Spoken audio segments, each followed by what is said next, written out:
ठाण्यातून आता एक मोठी बातमी समोर येते। बेतनी हॉस्पिटल मागे बिबट्या दिसल्याचा व्हिडिओ व्हायरल होतोय।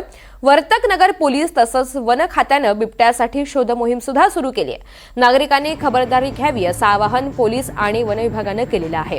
तर ठाण्यात एक महत्त्वाची बातमी आहे। बेतनी हॉस्पिटलच्या मागे बिबट्या दिसल्याचा एक व्हिडिओ प्रचंड व्हायरल झालेला होता। यानंतर आता वन खात्याचे अधिकारी कर्मचारी हे शोध मोहीम सध्या राबवत आहेत। वर्तकनगर पोलीस तसंच वन खात्यानं बिबट्यासाठी शोध मोहीम सुद्धा सुरू केलेली आहे। या शोध मोहिमेची ही एक्सक्लुझिव्ह दृश्य आहेत। दरम्यान नागरिकांनी खबरदारी घ्यावी असं आवाहन सातत्यानं पोलीस आणि वन खात्याच्या मार्फत केलं जाते, कारण या परिसरामधील नागरिकांमध्ये काहीसं भीतीचं वातावरण आहे। हा व्हिडिओ व्हायरल झाल्यानंतर नागरिकांमध्ये भीती होती।